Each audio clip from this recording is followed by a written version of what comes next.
बिस्मिल्लाहिर्रहमानिर्रहीम। अस्सलाम वालेकुम व्यूअर्स, मैं हूं रिजवान जमील और आप देख रहे हैं अल रिजवान प्रॉपर्टीज़। वो लोग जो मुख्तलिफ हाउसिंग सोसाइटीज़ के अंदर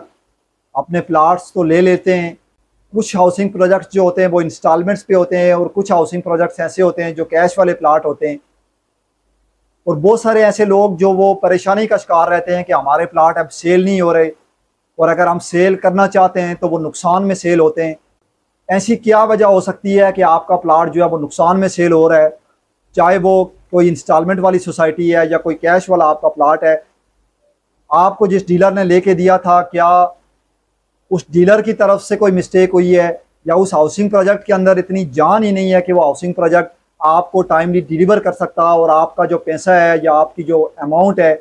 वो आपको वापस एक अच्छे खासे प्रॉफिट के साथ रिटर्न हो सकती। तो इसमें 2 से 3 जो बुनियादी गलतियां हैं,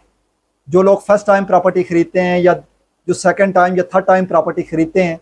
तो वो 2 से 3 बुनियादी जो गलतियां हैं वो गलतियां करते हैं, जिसकी वजह से आपको प्रॉपर्टी, अपना फ्लैट, अपनी शॉप या अपना कोई प्लॉट आपको रीसेल करने में दुश्वारी का सामना करना पड़ता है। अब वो 2 से 3 बुनियादी जो गलतियां हैं वो क्या हैं, उसके बारे में आज कुछ तफसीलात आपके साथ शेयर करूँगा। जो लोग फर्स्ट टाइम इस वीडियो को देख रहे हैं उनसे मैं ये रिक्वेस्ट करूंगा कि वो इस चैनल को ज़रूर सब्सक्राइब करें, बेल आइकन को प्रेस करें, ताकि रियल स्टेट के हवाले से जो अपडेट्स हैं वो आप तक बर वक्त और बआसानी पहुँच सकें। मुख्तलिफ लोग हमसे भी जो है वो रब्ता करते हैं कि हमारा फ़लाँ जगह पे प्लाट था या हमारी फ़लाँ जगह पे इंस्टॉलमेंट पे हमारी फ़ाइल थी, तो वो सेल नहीं हो रही।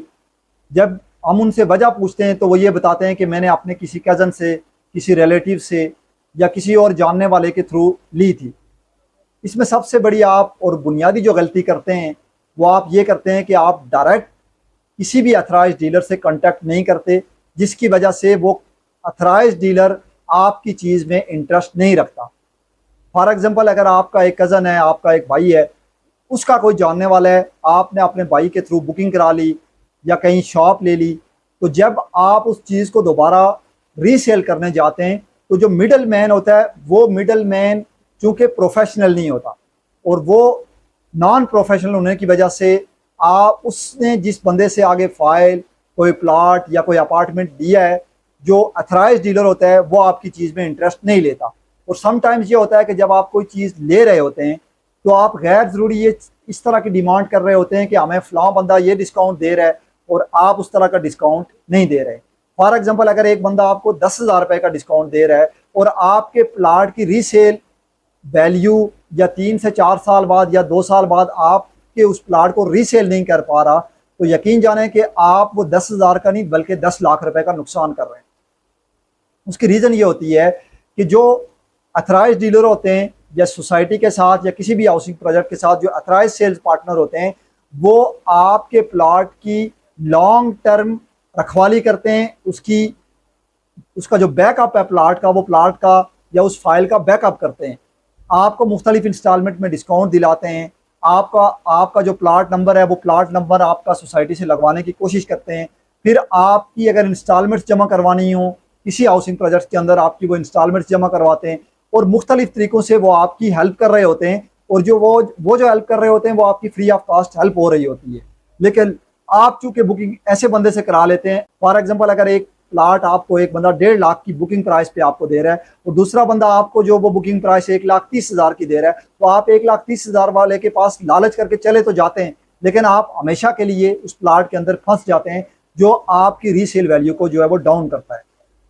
अब उसमें दूसरा जो पॉइंट है वो ये है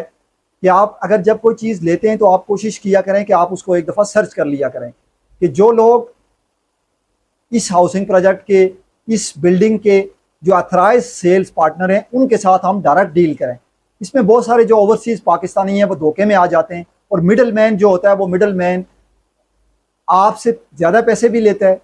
और मिडल मैन आपके, चूँकि वो नॉन प्रोफेशनल आदमी होता है और नॉन प्रोफेशनल आदमी ने आपको चीज़ तो लेके दे दी लेकिन उसका वो बैकअप नहीं करता, इसलिए आपकी जो रीसेल वैल्यू है वो रीसेल वैल्यू आपकी डाउन भी हो सकती है, और आपकी रीसेल वैल्यू पे वो जो अथराइज डीलर होता है, जो सोसाइटी का अथराइज सेल पार्टनर होता है, वो अपने कस्टमर को ज़्यादा प्रीफर करता है। जो मिडल मैन का किरदार अदा करके अगर आपने किसी से बुकिंग करवाई है तो उस पर वो ज़्यादा फोकस नहीं करता है। तो इसलिए कोशिश करें कि वो कहते हैं कि महंगा रोए एक बार और सस्ता रोए बार बार। तो आप महंगा एक ही बार रोएं, सस्ती चीज़ लेके आप अपनी रीसेल वैल्यू को डाउन ना करें और इतनी भी महंगी ना लें कि आपसे कोई ज़्यादा पैसों की डिमांड करे कि एक चीज़ आप 5 लाख रुपए हमसे महंगी ले लें। इस तरह की बिल्कुल चीज़ नहीं है। फॉर एग्जांपल अगर एक हाउसिंग प्रोजेक्ट है, उसके अंदर जो डाउन पेमेंट है वो 1.5 लाख रुपया है, तो वो 1.5 लाख रुपया आपको ठीक जो प्राइस है वो बता रहा है, यानी उसके ऊपर जो बुकिंग प्राइस है वो अगर 1.5 लाख रुपया है तो 1.5 लाख रुपए की वो रसीद लेके आपको देगा। और एक दूसरा बंदा है जो आपको वो कह रहा है कि ये 1.5 लाख रुपये नहीं 20,000 रुपये का डिस्काउंट में दे के आपको 1,30,000 रुपये की जो है वो 1,30,000 आपसे लूँगा और इसकी जो बुकिंग प्राइस होगी जो आपको रसीद दूंगा वो 1.5 लाख की दूंगा। तो उसमें आप फंस जाते हैं, 20,000 रुपये की आप लालच कर लेते हैं, लेकिन उस 20,000 रुपये की लालच की वजह से आप ना इंस्टॉलमेंट में डिस्काउंट ले सकते हैं। आपकी जो रीसेल वैल्यू है, जब आप उस चीज़ को सेल कर रहे होते हैं तो जो मिडल मैन होता है या जो डिस्काउंट होता है वो आपको 20,000 2 लाख के बराबर जो है वो आपको देना पड़ता है। तो इसलिए कोशिश करें कि इन चीज़ों से बचें, ज़्यादा पैसे किसी को ना दें, लालच में ना आएँ, लेकिन अपना प्लाट, अपनी फाइल, अपना अपार्टमेंट लेने से पहले एक दफ़ा रिसर्च ज़रूर कर लें कि कौन सा बंदा लॉन्ग टर्म मुझे फ़ायदा देगा। शॉर्ट टर्म फ़ायदा ना देखें। शॉर्ट टर्म में आपको जो फ़ायदा होगा वो एक ही बार होगा और लॉन्ग टर्म में आपका जो फ़ायदा होगा वो आपका लॉन्ग टर्म में फ़ायदा आपको दूर तक ले जाएगा। तो ये था मेरा आज का टॉपिक। इंशाल्लाह नेक्स्ट वीडियो में एक नए टॉपिक के साथ हाजिर होऊंगा। आपसे इजाज़त चाहता हूँ। अल्लाह हाफ़िज़।